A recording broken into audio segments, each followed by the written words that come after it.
Hello and welcome to the seminar to discuss the recent developments and guidelines refresher for the Act 2022 community in Puerto Rico. My name is Amy Mustafa. I'm the president of the Act 2022-60 Special Committee of the Puerto Rico Chamber of Commerce. On behalf of our president, Jose Ledesma, we want to welcome you. We want to also thank Joanelis Fernandez, Business Development Director for Quebec Grant Thornton, and President of the Opportunity Zone Committee of the Puerto Rico Chamber of Commerce that put together this webinar. And we're very glad to have CPAs María de los Ángeles Rivera and Francisco Luis, partners of Quebec Grant Thornton, that will discuss the new developments, the updates, and recent approved laws that might have impact the Act 20 and the 22 communities in Puerto Rico. Please welcome them, and if you have any questions, please share them, and they will be more than glad to answer them. Thank you. Thank you, Joanelis, Maria, and Francisco. Thank you, Annie, and good afternoon to all that have joined us today, this afternoon for this webcast. As Annie mentioned, we'll be talking about recent developments and refreshing the guidelines that applies to the Act 22 and Act 20 community in Puerto Rico. My partner Francisco and myself, first of all, wish that you are all safe and healthy and keeping at home. It's been almost 9 weeks now, and it kind of feels like it's, every day the same. First of all, some housekeeping points. If you have not joined the audio for the conference, please do it through the toll-free number that we show there in that slide and the access code. As a reminder, this webcast is being recorded, so later on during the day you will receive the link as well as the presentation that we're going to be showing today in case you want to hear it back or share it with some friends and family. If you have any questions, we please ask you to use the chat box or chat window below on your screen. We will be taking care of the questions after the webcast, and we'll provide answers to the questions to all the participants.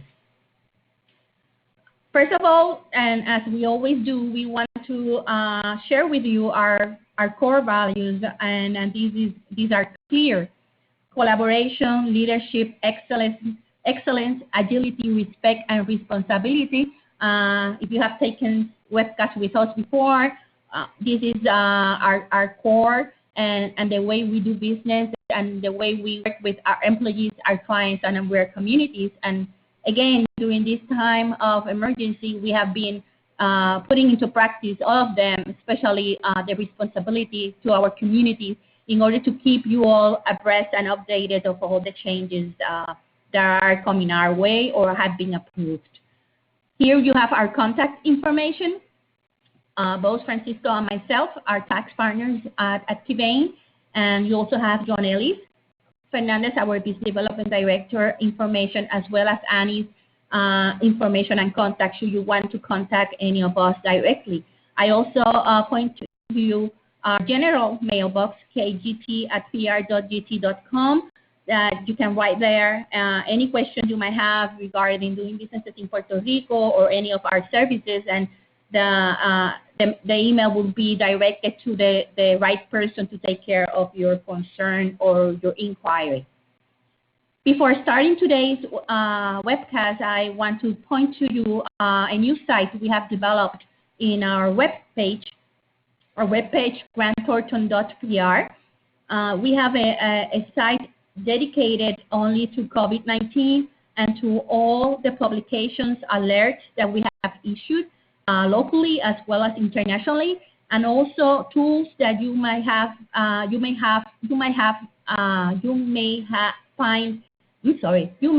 find useful in order to face the current situation we have in Puerto Rico and in the world in regards to how to take positions or take action in your business.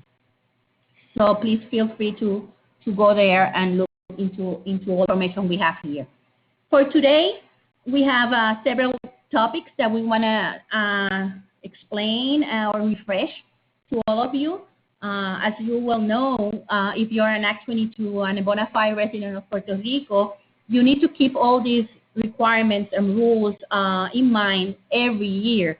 There are some tests that Francisco is going to be discussing further that need to be met every year. So it's not a matter of once it's okay, you need to keep this top of mind every year. We're going to refresh Puerto Rico as a tax jurisdiction. Why Puerto Rico is it's a tax jurisdiction that can provide benefits and tax efficiency. We're going to talk about it a little bit and give some background on the Puerto Rico Incentives Code, and later we'll dive in the tax incentives for individual investors and export activities, what used to be Act 20 and Act 22, now part of the Incentive Code. And we're also going to review some results and statistics of the program for Act 20 and 22 based on a study published last year by the Department of Economic Development. Lastly, we're going to be talking and then refreshing the federal implications that must be considered when planning to relocate to Puerto Rico or start businesses in Puerto Rico by means of the tax incentives program. First of all, Puerto Rico as a tax jurisdiction, some of you might be very familiarized with. Puerto Rico is a U.S. jurisdiction in the Caribbean. We're part of several of the U.S. rules and requirements. We use the U.S. dollar as our currency, and everybody that is born in Puerto Rico by birth is a U.S. citizen. As you know, we have a very privileged geographic location. We have easy access to the U.S., to Latin America, and Europe. And we have direct flights to major cities like Miami, New York, Spain, and others. Other routes were added in the last month, but due to to the emergency, this is kind of limited right now, as well as it's limited all over the world. Currently, we don't know how much people live in Puerto Rico. The last number we have was 2017 after the storm, and it was estimated that Puerto Rico inhabitants were 3.2 million people.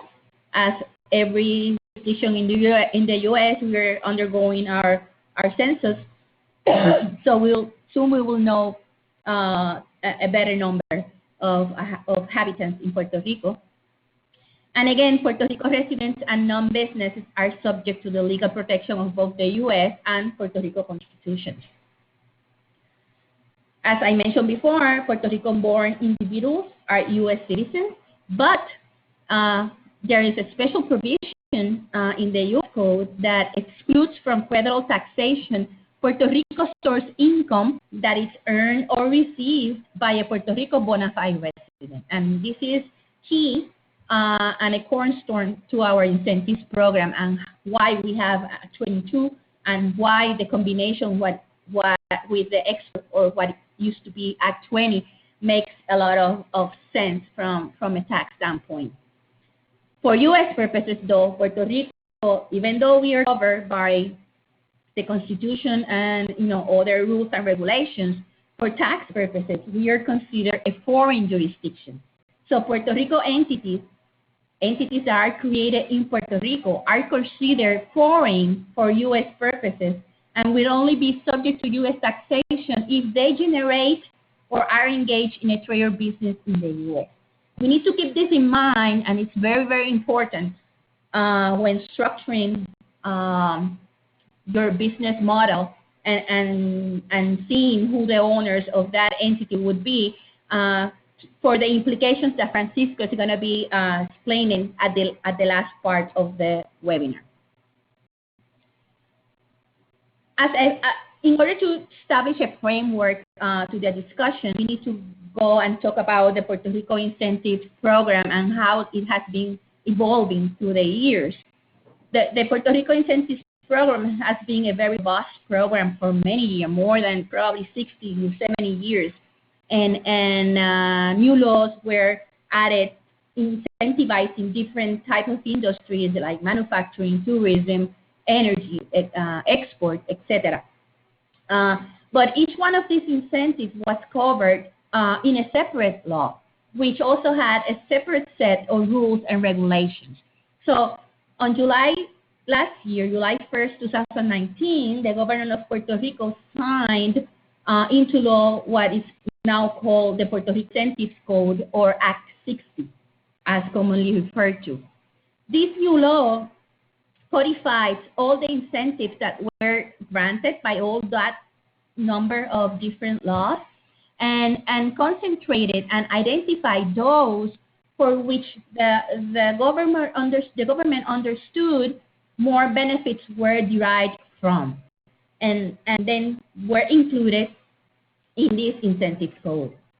As a result of this reevaluation and reformatting of the incentives program, both Acts 20 and 22 were among those that are now included under the new incentives code.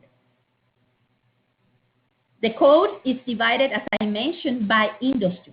So we don't have now an Act 20 or an Act 73 or an Act 83. We just have a code with different industries. And the chapters are those that we're presenting right there. We have a chapter for individuals, and there you will find all the incentives that are available for individuals. Not only the individual investors, the prior Act 22, but also the incentives for the doctors, the incentives for young entrepreneurs, etc. All incentives for individuals are included there. Then we have a chapter for export, and now it's called export of services and goods, not only services, but also the export of goods. Then we have the financial and insurance services, the ones that used to be the 273 and the 299 incentives. You'll find them there. Tourism is now included in what is called visitors economy. Then we have manufacturing. We have infrastructure, which includes mostly housing and energy. We have agriculture, creative industries, which includes mostly the film industry, entrepreneurship, and then opportunity zones. And then a chapter for others, which is basically comprised of exemptions for cruise ships and transportation. The opportunity zones one, it's what used to be Law 21 of 2019 for the priority projects in opportunity zones in Puerto Rico, and now it's part also of the tax incentive code. As I mentioned, the code was signed into law on July 1st, and it's also effective as on July 1st. But the changes that were incorporated or brought in by the code, because there were some changes in certain of the incentives depending on the industry, will not affect current grantee holders. Meaning that if you had your Act 22 or your Act 20 grant before July 1st, the changes in the incentives that the code brought in would not affect your tax grant. So you remain under the provisions of Act 20 or Act 22. Until December 2019, an applicant could choose to apply for a new incentive using the new code or using the prior law, which was still in effect. But after December 31st or starting January 1st of this year, application must be only done under the new tax incentive code. No applications are being accepted if they're being done under the previous laws. There you see in that table where you can find the prior incentive law within the incentive code. And if you go to the second one, which is the Act to Promote Individual Investors to Puerto Rico, Act 22 of 2012, now, as I mentioned before, you'll find it in the chapter for individuals, and it's been changed a little bit. It's called now Resident Individual Investor. If you look at Act 20, you will find it, as I mentioned, the export of trade and services in chapter. And if you go down the road on that table, you will easily find the prior law and the equivalent new chapter in the incentives code. With that, Francisco will then take us into a dive into the tax incentives for individual investors and the export activities.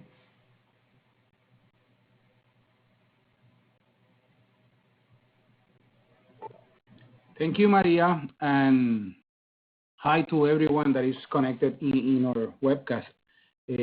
Thank you very much for joining. We're gonna go through the incentives for the relocation of new residents to the island, and also to the export activities that now we have in the incentives code.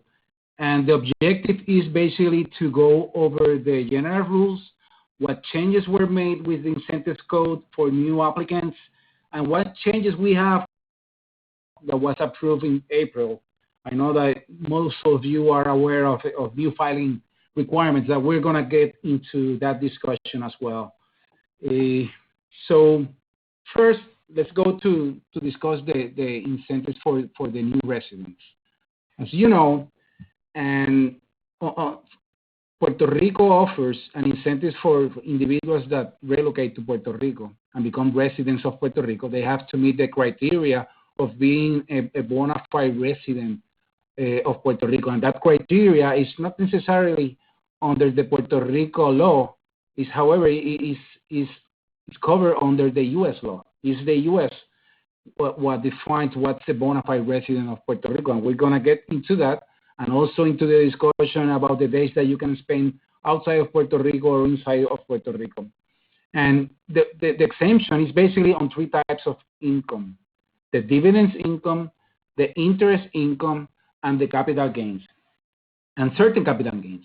And as you may recall, one of the slides that Maria discussed was basically describing that Puerto Rico bona fide residents don't have to include in their U.S. tax returns the Puerto Rico source of income. So in order for these types of income to really be of benefit in terms of the incentives, they have to be from sources within Puerto Rico. The dividends, the interest, and those applicable capital gains have to be from sources within Puerto Rico. So we're gonna get into discuss the basic rules to determine what's the source of income on those type of income. Now we have had some changes in terms of the requirements of when that new resident could have been a resident of Puerto Rico before or not.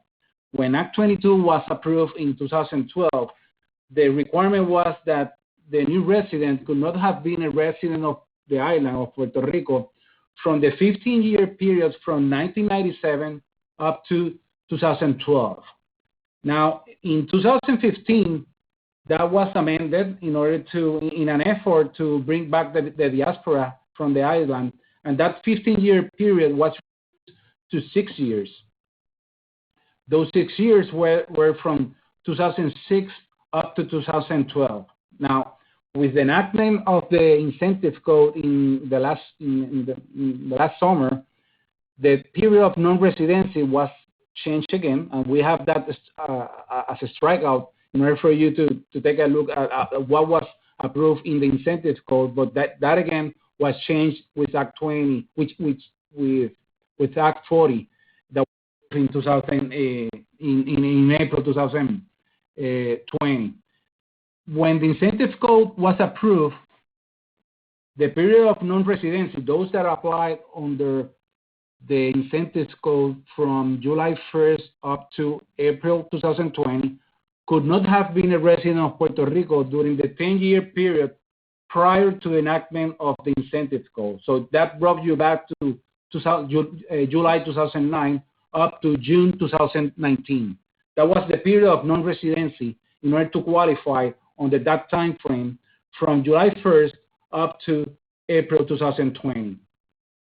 Now in 2020, in April 2020, that was amended again in the incentives code to go back and it went back to the requirement that we used to have in the second round of the Act 22. So now the period of non-residency is back again to that 6-year period from January 17, 2006 up to January 17, 2012. So that's the period of non-residency in order to qualify.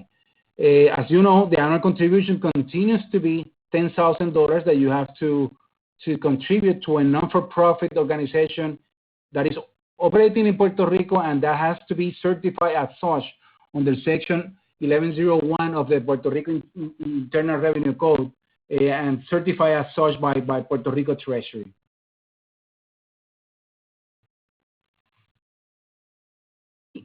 Originally, when Act 22 was approved, there was no requirement that the new resident need to acquire a residential property in Puerto Rico.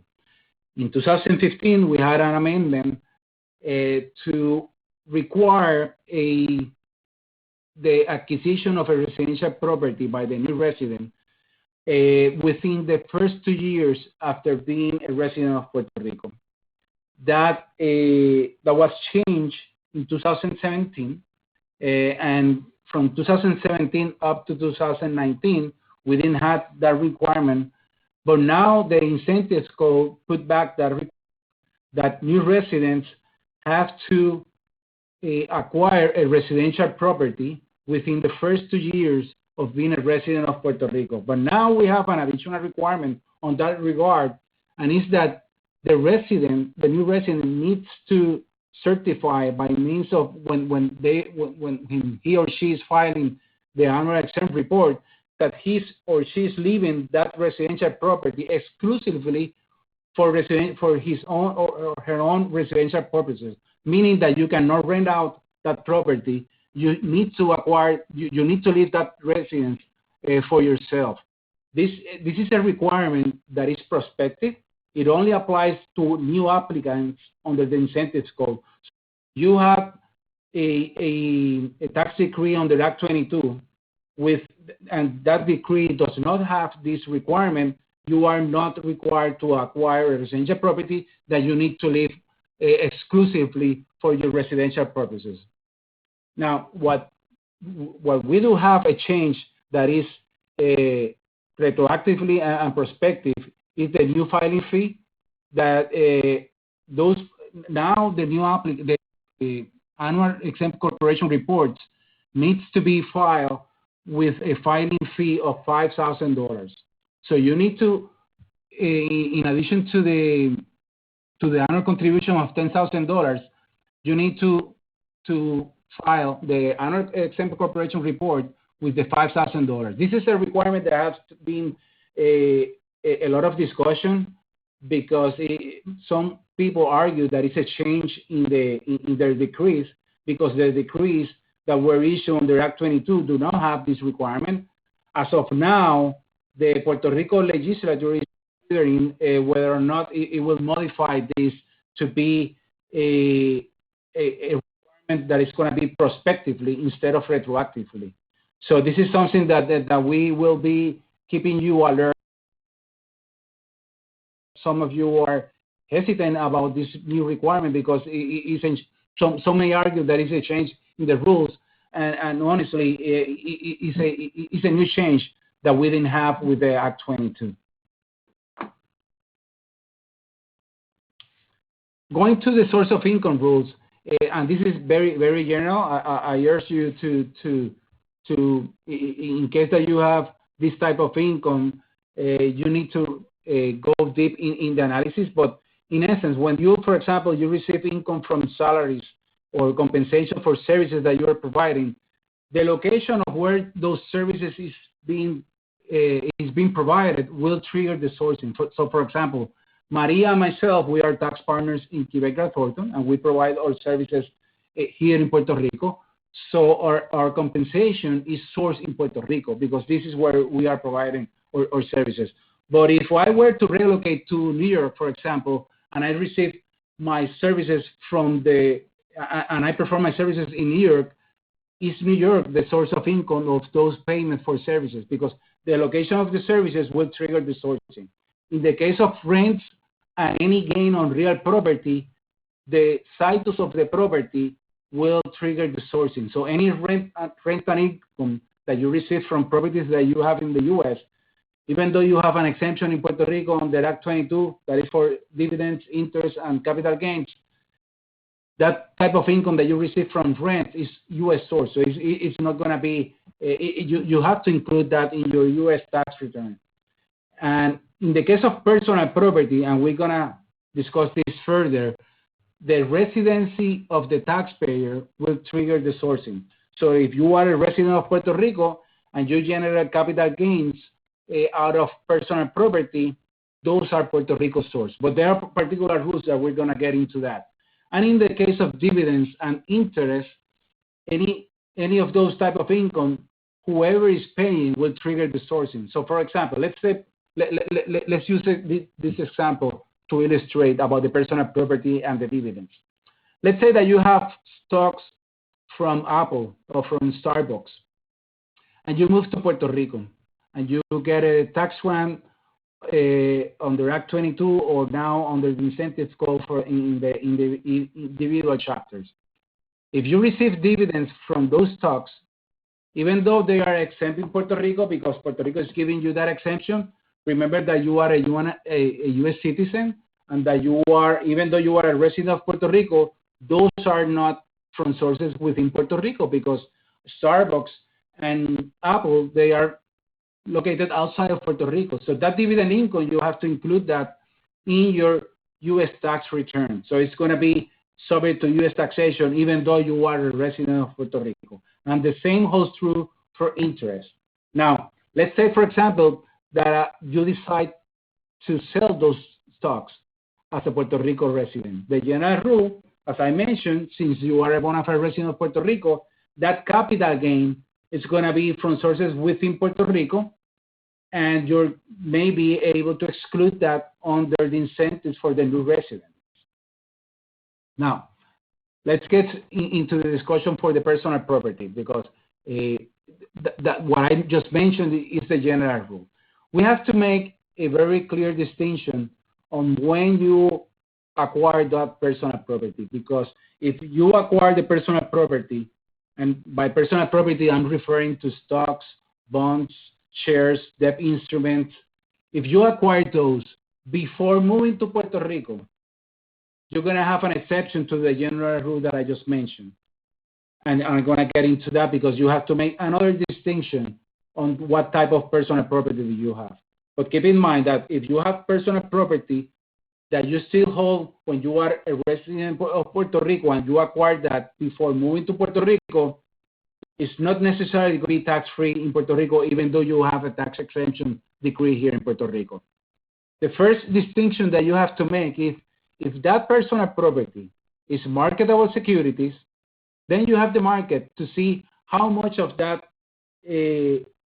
property appreciated before moving to Puerto Rico. Let's go back to the example of the Apple stocks. And let's say that you acquired those at $200 back in 2017.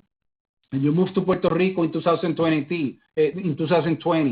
I think that the market value is right now close to $300. So at the moment when you move to Puerto Rico, that appreciation from $200 to $300 is going to be U.S. source whenever you sell that in Puerto Rico as a Puerto Rico resident within the first 10 years. After 10 years, that rule that you have to go back and pay something to the U.S. will not hold true. After 10 years, everything's going to be a Puerto Rico source if you still continue to be a resident of Puerto Rico. Now, that's the rule for marketable security because you have the market to determine how much it appreciated before moving to Puerto Rico. But in the case of property that is non-marketable security, like for example, let's say that you have a business in the U.S. and you conduct that business by means of a C Corp or an LLC, then you have some membership interest or you have shares in that C Corp that you acquire prior to your move to Puerto Rico, and that is not a marketable entity, so it's not marketable security, so it's what we call private equity. So in that case, the rule in order to determine how much is U.S. source and how much is Puerto Rico source, it's going to be based on the holding period on how long you held that property as a U.S. resident versus the total holding period. In this slide, we can see that by means of an example. So, for example, let's say that you acquire property that you invest in a C Corp, in your own C Corp in the U.S. in 2015, January 1st, 2015. And you move to Puerto Rico in January 1st, 2020. So you have a 5-year holding period as a U.S. resident. And let's say that you sell those shares after 5 years of moving to Puerto Rico, let's say in January 1st, 2025. So you have a total holding period of 10 years from January 1st, 2015 up to January 1st, 2025. And out of those 10 years, 5 of them were held as a U.S. resident. So 50% of the gain is going to be U.S. source, and you have to pay U.S. source tax at the U.S. level on that gain. Now, remember that after 10 years of being a resident of Puerto Rico, let's say that you wait up to January 1st, 2030 in order to sell those C Corp shares. After 10 years, everything's going to be Puerto Rico source and anything, and you will not have to pay anything in the U.S. This is what we have with respect to how we determine the capital gains.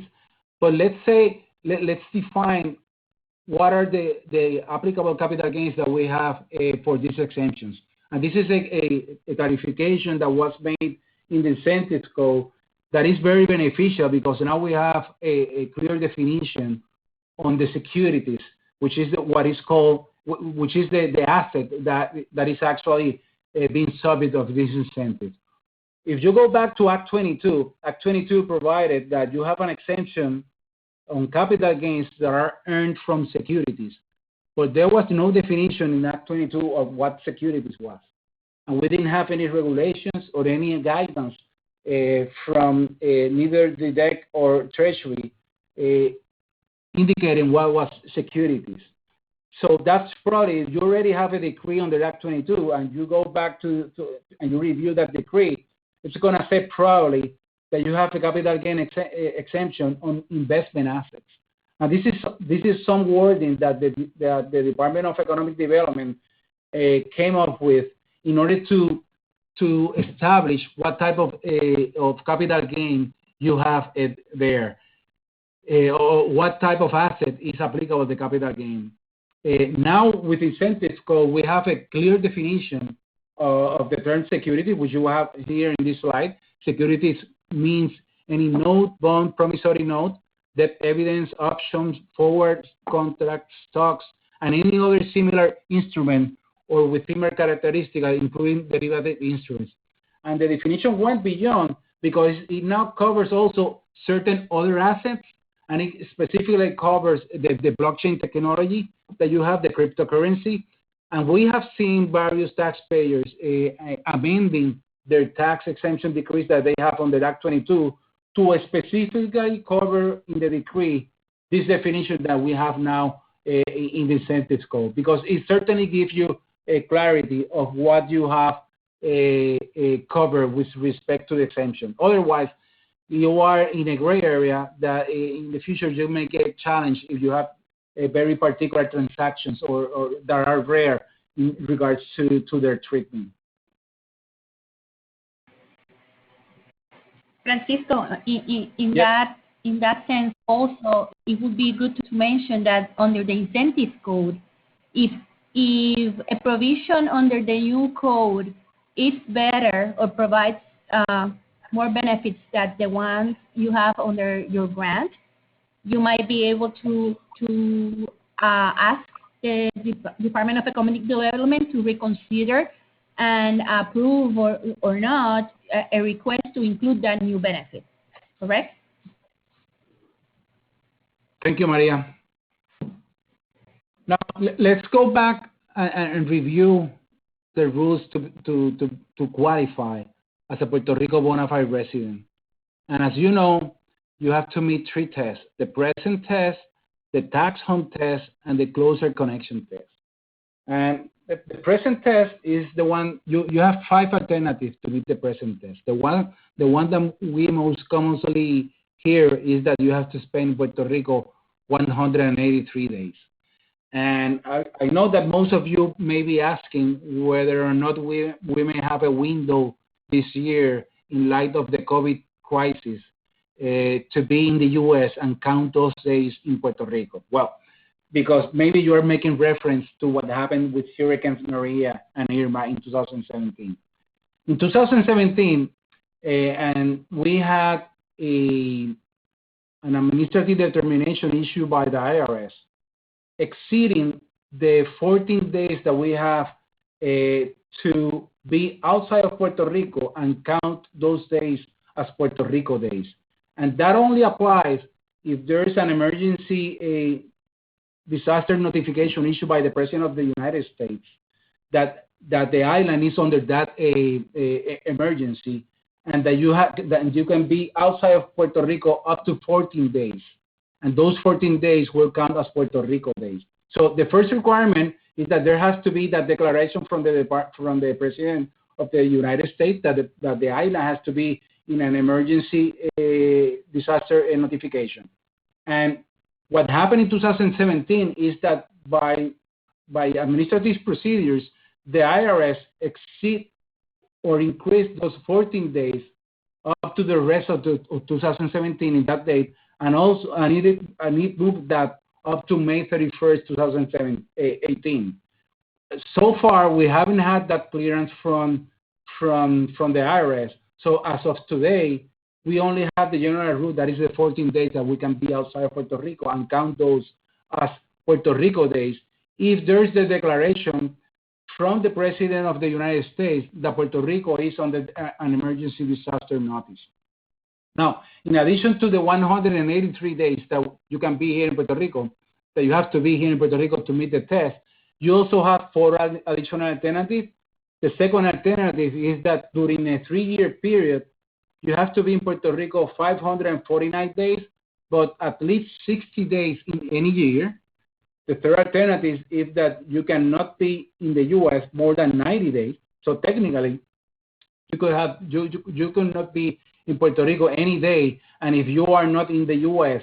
more than 90 days, you could meet the present test. However, keep in mind that we have to meet also the closer connection test, which we're going to get there in 2 slides. And also, if you don't have more than $3,000 of earned income in the U.S. and you have more days in Puerto Rico than in the U.S., you also meet the present test. But let's say that you cannot meet any of these 4 alternatives. You have the 5th alternative, that is that you have to demonstrate that you don't have a significant connection with the U.S. And you meet this if you can demonstrate that you don't have a permanent home in the U.S. And what's a permanent home? A permanent home is not necessary that you have to have a house. For example, if you have in your mother's house in the U.S. a room that is dedicated for you, that technically is a permanent home in the U.S. So the definition is very broad on what is a permanent home. So basically, you don't have to have, you should not have any place in the U.S. for yourself. Obviously, you can stay at a hotel, but you cannot have a place that is dedicated for you. And also, you should not be registered to vote in the U.S., but that's something that you also have to meet for the closer connection test. And also, that your spouse and your child has to be also resident of Puerto Rico, and as you're going to see, that's also a requirement for the closer connection test. So technically, the only difference with the significant connection is that you cannot have a permanent home in the U.S. But don't get confused. If you meet the present test by any of the other 4 alternatives that I described in the previous slide, you can have as many properties in the U.S. and you will not have an issue meeting the test if you have the days that are counted as Puerto Rico days. The tax home test is the second test that you need to meet, and you meet this test by demonstrating that you have your principal place of business in Puerto Rico. So let's say, for example, that you are an attorney working and you have your law firm in the U.S. And let's say that you move to Puerto Rico and you set up a satellite office in your home, but your law firm is still working in the U.S. then your principal place of business is not in Puerto Rico, it's still in the U.S. And even though you can be for the rest of the year in Puerto Rico working from your home in Puerto Rico, you're not meeting the tax home test because you have to have your principal place of business in Puerto Rico. But let's say, because we have had these cases when we have entrepreneurs that have multiple places, multiple businesses. Then when you have multiple businesses, the test, what the test will require is that you have to demonstrate that your place of abode, your home, has to be here in Puerto Rico. So we go back also to a subjective analysis that where you can demonstrate that your home is in Puerto Rico or is in the U.S. And certainly the CERT test, the closer connection test, which is quite subjective as well, but will help you to demonstrate that you have that home or that closer connection here in Puerto Rico. And essentially, you have to demonstrate that you have a closer connection stronger with Puerto Rico than with the U.S. And now we have in the publication by the IRS several factors that will help you meet that criteria. The more factors that you have, the better arguments you will have in case of a challenge, because remember that you will have the burden of proof to demonstrate that you are or not a resident of Puerto Rico. And these three tests are now in the regulations in the U.S. after 2004, because prior to that, we had a similar program in the USDI that was very subjective. We didn't have these specific criteria that we have right now that the taxpayer can make reference. And back then, the IRS made several audits because people were just claiming they were residents in the USBI by just, for example, renting an apartment. They were never there, etc. Now we have this test, and I think it's very, very beneficial because now you can make a reference on what to look for in order to demonstrate that you are a resident or a bona fide resident of Puerto Rico. So going back to the closer connection test, what are those factors? Number one, where's your permanent home? That's critical, that you have to demonstrate that your home is here in Puerto Rico. Where's your family? Where are your personal belongings? Where do you participate on your social, cultural activities? You have to conduct your routine banking activities using Puerto Rico banks here in Puerto Rico as well. So, for example, if you are paying your mortgage, use a bank in Puerto Rico to do that, to help you demonstrate that you are living here in Puerto Rico as well. Your business activity has to be conducted in Puerto Rico. All of you obviously are part of the Puerto Rico Chamber of Commerce. That's very beneficial to demonstrate that you are also here in Puerto Rico because you are engaging in Puerto Rico business in the Puerto Rico business sector. You have to hold a driver's license here in Puerto Rico, and you also have to be registered to vote here in Puerto Rico. And in all of your legal and governmental forms, you have to list and indicate that you are a resident of Puerto Rico as well. So this is what we have for purposes of the new residents. Now we're going to switch channels to the exportation of goods and services. And you remember that when Maria illustrated the slide that had the different chapters, she pointed out that now the exportation is not only for services, it's for goods and services. And it's that now we have the distinction, and we're going to get into that in the next few slides. The regime continues to be the same. We have a 4% flat income tax. We have no tax on distribution. Now, this is from the Puerto Rico side. If you have owners of Puerto Rico entities that are not Puerto Rico residents, their distribution, the taxation of those distributions is going to be subject on the rules on that foreign jurisdiction where that foreign owner resides. So from the Puerto Rico side, there will be no withholding.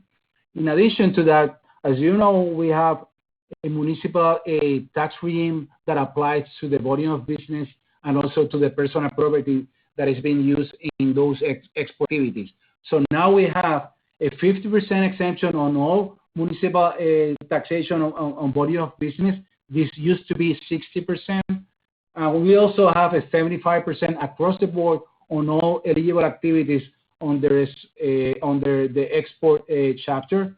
As you may recall, with the Act 20, we had the 90% exemption, but it was only subject to certain activities like call centers. Now we have the 75% exemption on all activities covered under the export chapter.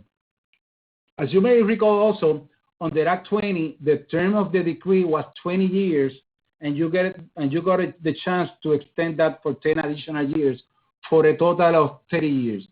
Now we have the term of the decree is for 15 years, and you can extend that for 15 years, for 15 additional years. So you get the total 30 years, but you get the first term is just for 15 years. And this was made in an effort to standardize all the incentives in the incentive code, which now are all of them are for 15 years. Prior to that, we have, for example, in manufacturing, we had 15 years. On export activities, we had 20 years. On tourism, we have 10 years. So now across the board, new applicants under the incentives code, their decrees are going to be for 15 years. This is a big change, if I may say, in terms of the eligibility, because now it makes a clarification and it also makes an expansion. The expansion is that under Act 20, only legal entities, not natural persons, were allowed to apply for the incentive. Now individuals may apply in their own individual character for the incentives for export activities. And in addition to that, it clarifies expressly that the services can be provided within or without Puerto Rico. And this clears a lot of ambiguity and gray confusion that was under Act 20, that under Act 20, there was this confusion that people thought that the service has to be provided in Puerto Rico exclusively. And most of the decrees issued that specification that the service has to be provided in Puerto Rico. The truth of the matter is that if you look at Act 20, there's no express requirement that the service has to be provided in Puerto Rico, but there was that expectation or that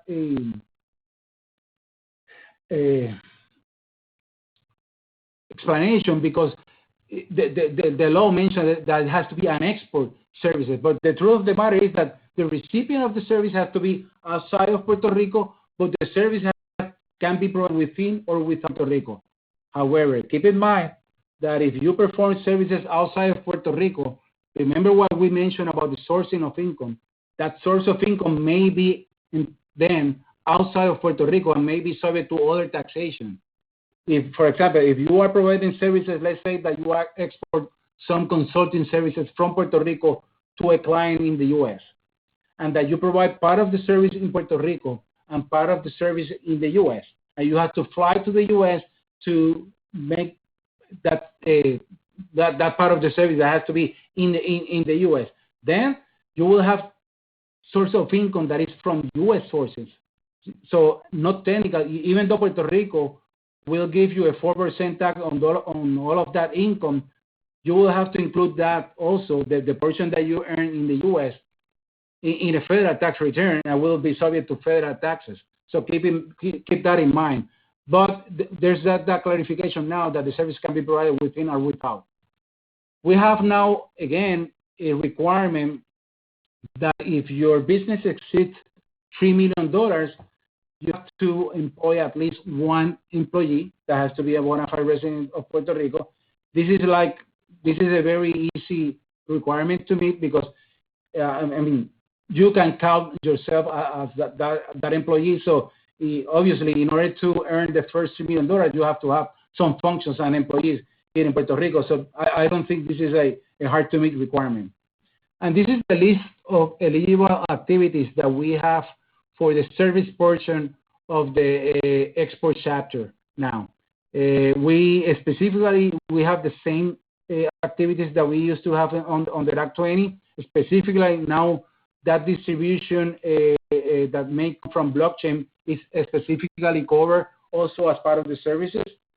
And for purposes of trading, we have a new subchapter within the export chapter that trading activities and trading companies can qualify for the incentives. We used to have the international trading also covered under Act 20, but now under the incentives code, the activities that you can conduct through trading has been expanded significantly. Like, for example, prior under Act 20, the trading was specifically limited to products manufactured outside of Puerto Rico.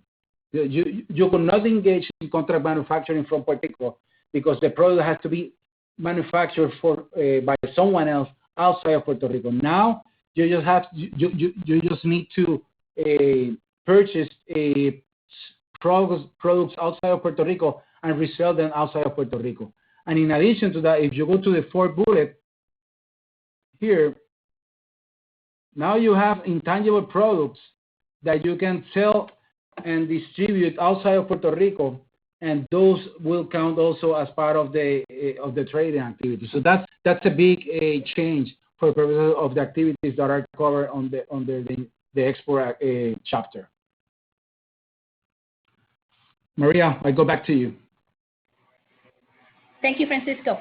Now let's take a look at how these programs have been performing since inception. If you remember, both 20 and 22 were enacted back in 2012 and have been operating and being promoted under different administrations through all those 8 years.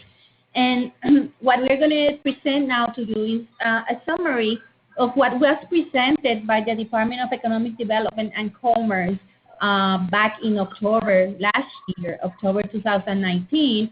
And it was a study that was commissioned to Estudios Técnicos in order to provide some light and insight into both the programs, the Act 20 and 22, and the impact they're having in Puerto Rico. As I mentioned, this was a study commissioned by the DDEC, and you can find it in their page. It's a very extensive document, but you can find it in the DDEC webpage if you want to go into more details. First of all, let's talk about Act 22 of the relocation of individual investors. As of summer of 2019, they were above 2,200 decrees or grants approved under Act 22. There you can see the distribution by year. Please keep in mind that the information that it's here, it only includes the grants that had been approved until mid-2019. As I mentioned at the beginning, you had until, or applicants had until December 31st of last year to apply under the Act 2 regime, and that brought in a huge amount of applications being filed late in December last year. Those are not included in this tabulation, and we right now do not have the information as to how many were filed during that period.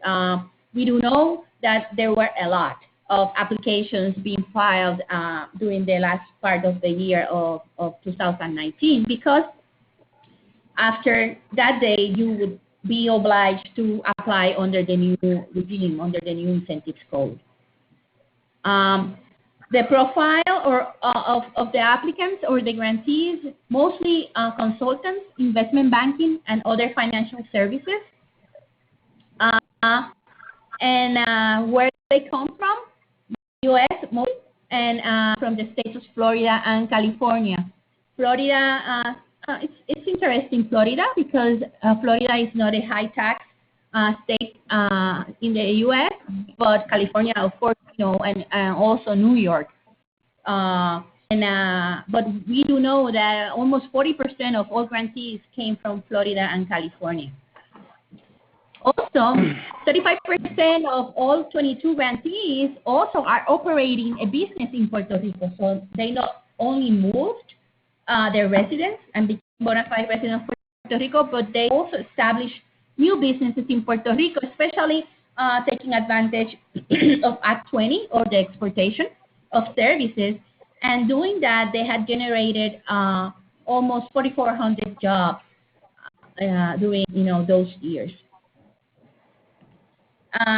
In addition, and this information was obtained from the applications and the reports being filed, 37% of the grantees plan to transfer capital to Puerto Rico, and have purchased of almost 1.3 billion worth of real estate in Puerto Rico. Those are 68% of the applicants, while only 32% are still waiting, and the rate is estimated on 560 million a year for the 4 years between 2015 and 2019. So definitely, the new residents in Puerto Rico are bringing investment, are bringing the creation of jobs, and are also investing in Puerto Rico. As to the export activities, again, as of the mid-summer of 2018, there were 1,600 grants approved under Act 20. The same happened as with Act 22. A lot of grants were filed in the last part of December of last year because of the change in the law. And these numbers, there is a caveat in the study that might change because some of these grants have been revoked or rendered back to the DDEC. So these numbers might be a little bit different from reality. In this case, almost half of the grantees, of 40.8% of the grantees are consultants, are exporting consulting services. And the other big part is other eligible activities as determined by the Secretary of 10.4%, and we don't have much detail on that one. But there we present how you can, how the different services that are being offered from Puerto Rico are spread within the Act 20 grants. And of course, the main destination of these export activities is the U.S., but there are other Latin American countries and European countries also receiving the service that are being rendered by the Act 20 companies. Interesting also to know is that I think that the study says that 35% of the grantees of Act 20 are local businesses. And this is very important. There is a misconception that Act 20 or the export of services and now goods is only for new residents or companies coming from other places. But local businesses can also take advantage of this incentive. And the studies reflect that 35% of the grantees are local businesses, which gives some insight on the opportunities that we as a service hub and a trading hub have by benefiting from these exemptions.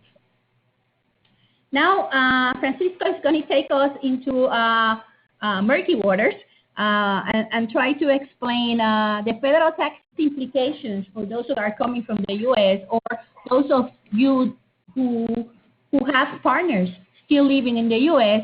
and what does that mean from federal tax implications to them. Francisco. Thank you, Maria.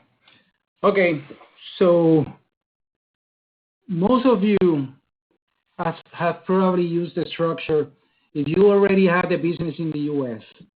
and you decide to move to Puerto Rico to set up a management company, for example, in Puerto Rico and provide services to your business in the U.S. because you are running your business from Puerto Rico, that is perfectly legit and is one of the most used structures that we have under Act 20 and Act 22, that you have new residents that set up their export businesses in Puerto Rico to continue their operations in the U.S. However, in order for those charges to be fully deductible in the U.S., keep in mind that since that new resident owns the Puerto Rico entity, also owns the U.S. entity, it will be too easy for him to practically shift all the income in the U.S. by means of those charges to Puerto Rico and have those deductions in the U.S. at the 30-something tax rate in the U.S. and just pay the 4% tax in Puerto Rico.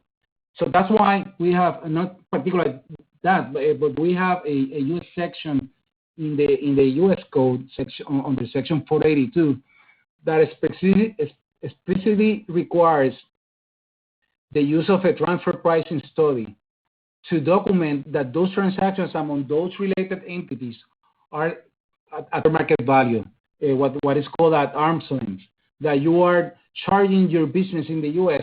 the charge that any other third party will charge you to provide those services. So keep in mind that when you have entities of common ownership, and this not only applies to the U.S., this applies to several foreign jurisdictions, that requires that when you have transactions among related parties, those transactions have to be in accordance to a transfer pricing study.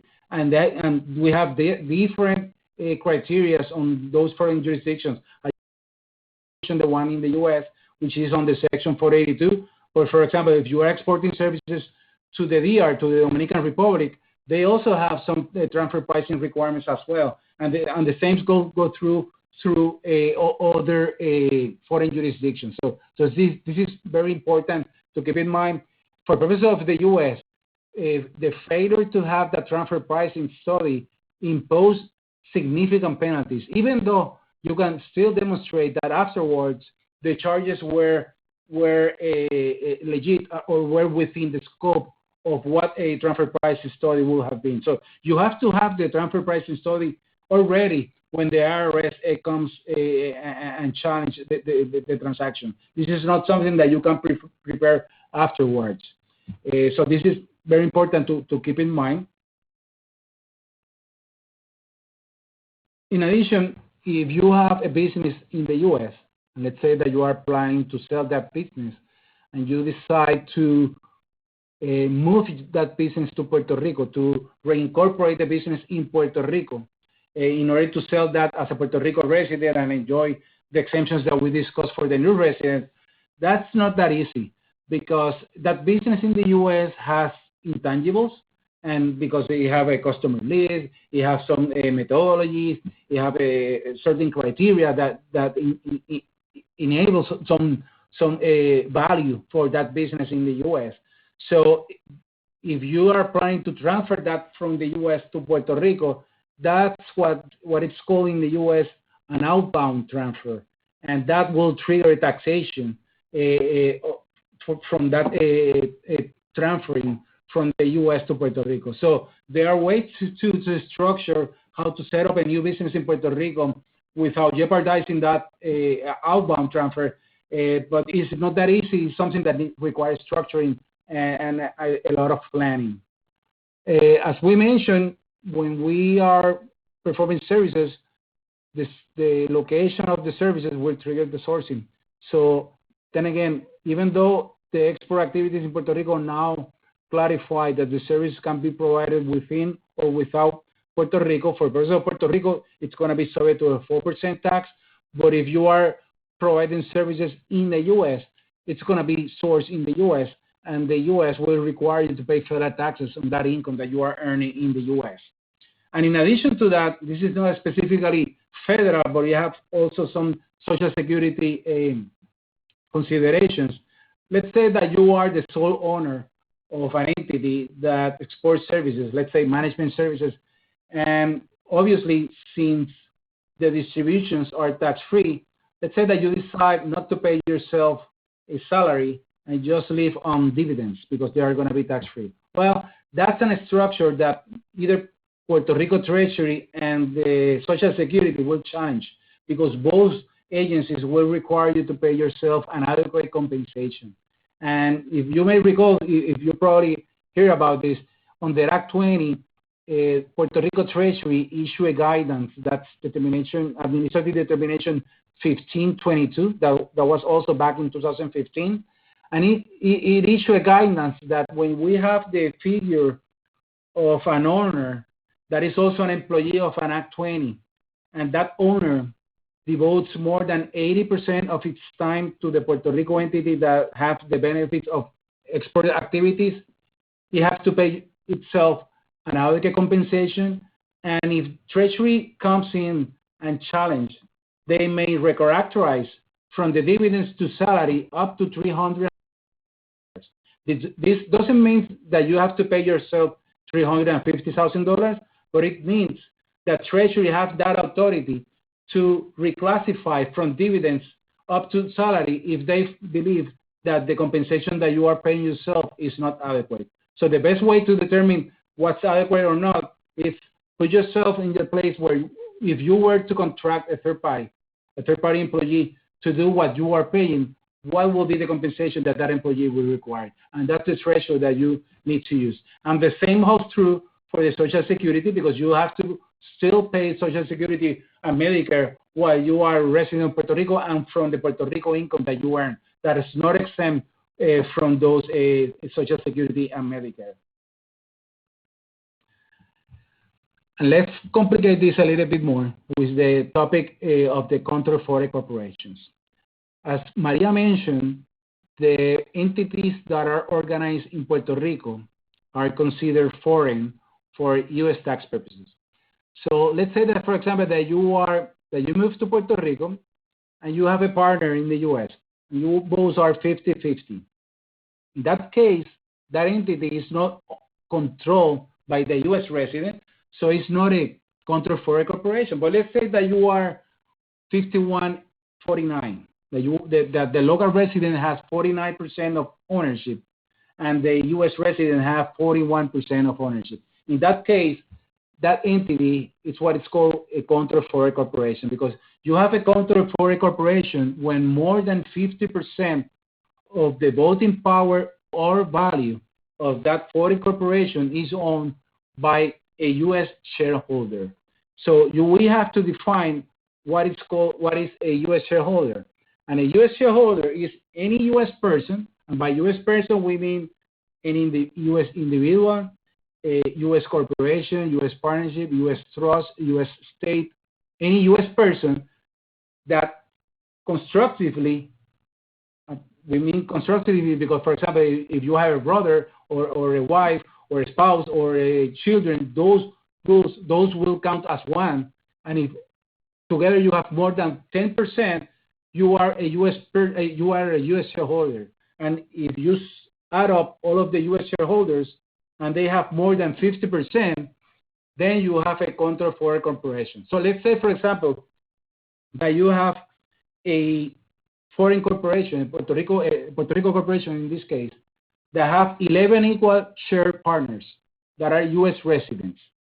So none of them have more than 10%, and none of them are related. So by definition, even though it's controlled by U.S. persons, they are not U.S. shareholders because they don't have more than 10%, and you don't have U.S. shareholders with more than 50%. So that is not a control for a corporation. But let's say that you only have one U.S. shareholder, they have 51% and 49% diluted in other owners, then you have a control for a corporation. And we have an exception that is very important for that U.S. person definition, specifically for the Puerto Rico bona fide resident. That is, the Puerto Rico bona fide resident will not be a U.S. person for purposes of the entities organized in Puerto Rico. So, for example, if I have a C Corp here in Puerto Rico and I am the sole owner and I am a bona fide resident of Puerto Rico, that entity for me is not a CFC. It's not a control foreign corporation.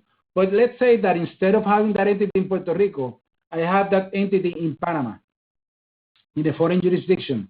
Then, since I go back to the definition of a U.S. person, and that entity in Panama, for me, that I am a bona fide resident of Puerto Rico, is a CFC, and it's a control foreign corporation. So those are rules that are very important to keep in mind, because with the U.S. tax reform that was effected in 2017, we have a new big player in the U.S. tax law, which is called the Global Intangible Low Tax Income. This is the GILTI.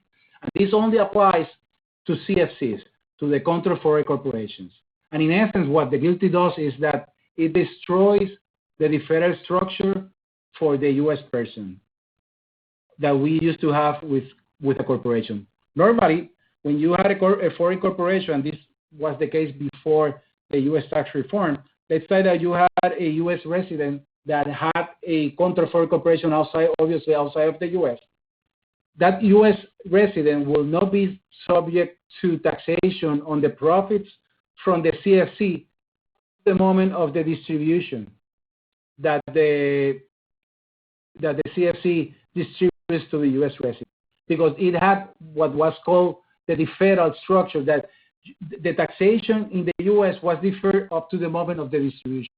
What the GILTI does is that it destroys that deferral and basically acts as a flow-through. That, for example, it allows a 10% normal return for the CFC, and that 10% is 10% of the net assets CFC. So, for example, you will have to calculate 10% of the net assets of the CFC, and that's what the CFC can earn without the flow-through. The rest of the income in excess of that 10% of the net assets will flow through directly to the U.S. resident and will be subject to the regular tax rates in the U.S., even though there's no actual cash distribution. Now, there are strategies to deal with the GILTI if you can avoid the CFC status, and one of them is to have a U.S. holding company. And why is that? Well, the normal tax rate for the individuals, for the U.S. individuals that receive GILTI, may climb up to 37.4% tax, which is the maximum ordinary tax rate for individuals. But with the same tax reform dropped down from 35 to 21% the tax rate for U.S. corporations. So if that GILTI is being flowing through to a U.S. corporation instead of an individual, the tax rate for the GILTI drops down to 21%. And on top of that, the U.S. corporation have a 50% deduction against the GILTI that the U.S. individual doesn't have. So now we're dropping down the tax rate to 10.5%, which is the tax rate for the GILTI. And the third benefit of using the U.S. holding company is that the U.S. holding company may credit 80% of the tax paid in Puerto Rico against the GILTI. So that entity in Puerto Rico paid the 4% tax, so 3.2% tax will be a foreign credit against the 10.5%. So the best strategy to mitigate the GILTI impact, number one, obviously, is to avoid the CFC status. You need to have a resident of Puerto Rico owning at least 51% of the entity, and you avoid that CFC status. But as you know, the rules to determine the residency are tricky because they have to be based on the test that we discussed. So if we have issues meeting that criteria and those tests, and we go back to the CFC status, the best strategy could be to use a U.S. holding company to mitigate the impact of the GILTI. And in addition to that, there is a section in the U.S. That is under Section 962 that you may use to treat yourself, even though you are an individual, for certain purposes as a corporation and mitigate some of the impact of the GILTI as well. Maria, I'm done with yeah. Thank you. We know it's very technical. The matters we have covered today are technical, but are very important for all of you that have been that have moved to Puerto Rico and have established residence in Puerto Rico and also operating from Puerto Rico. So we wanted to refresh both the requirements to classify yourself and qualify as bona fide resident of Puerto Rico for U.S. tax purposes, as well as the control for incorporation and GILTI rules that may impact your business model in Puerto Rico. As we mentioned before, the webcast is being recorded. So late in the afternoon, you will receive both the link to the recording and the PDF of the slides we have shown you today. The questions, there are several questions in the chat box. We will be sending later during the week and also sharing the answers to the question with all the participants in the webcast today.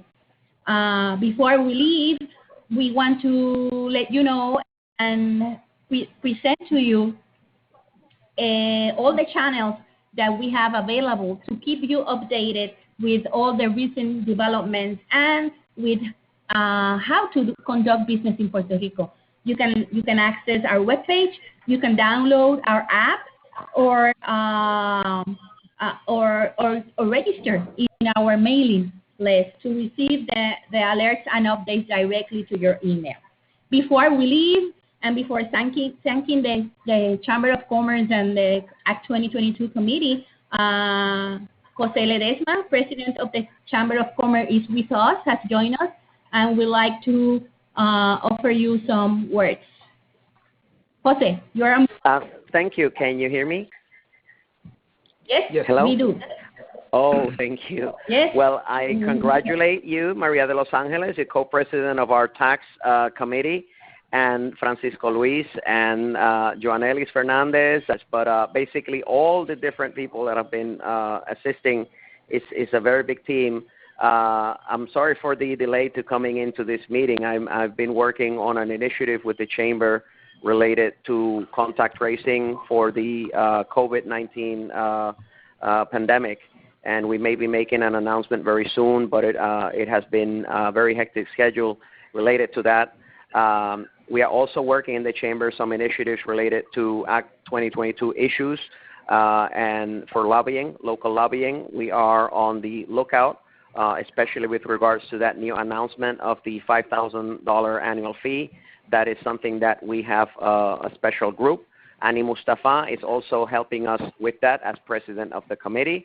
And then if you have any question or concern about that, definitely let us know, because we need to have a very big group of people to convey these concerns to not only the Secretary of Economic Development, but going to the legislature, the Fiscal Oversight Board, and even the governor. You know, I think these are some issues that could impact the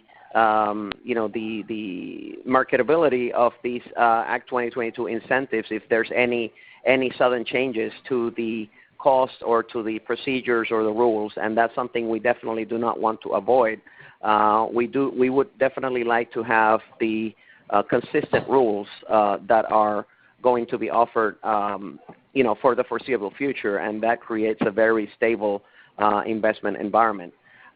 So with that, I leave you, but thank you so much for this content. We definitely have, it's a very good set of seminars that are going to be presented, and this is already the second one that I participate in a very short time for different topics. So we definitely look forward, and thank you to KeyBank Grant Thornton for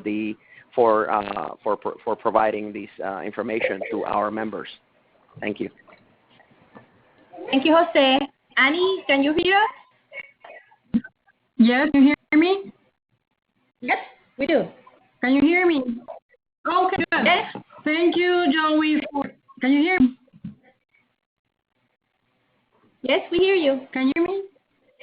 Okay. Yes. Thank you, Joey, for being with us. And yes, we are working very hard through the Act 2022 60 Special Committee regarding the increase of the annual fee that is applied only to the Act 22 community or to individuals for filing the report. And please be on the outlook and let us know if you have any other concerns. As Francisco Luis from KeyBank Grant Thornton mentioned, one of the close ties test can be that if you belong to any other professional associations here in the island, so take advantage of that. Other than that, we are very glad that you've been with us here, and thank you very much for your attention. Thank you all, and see you next webcast.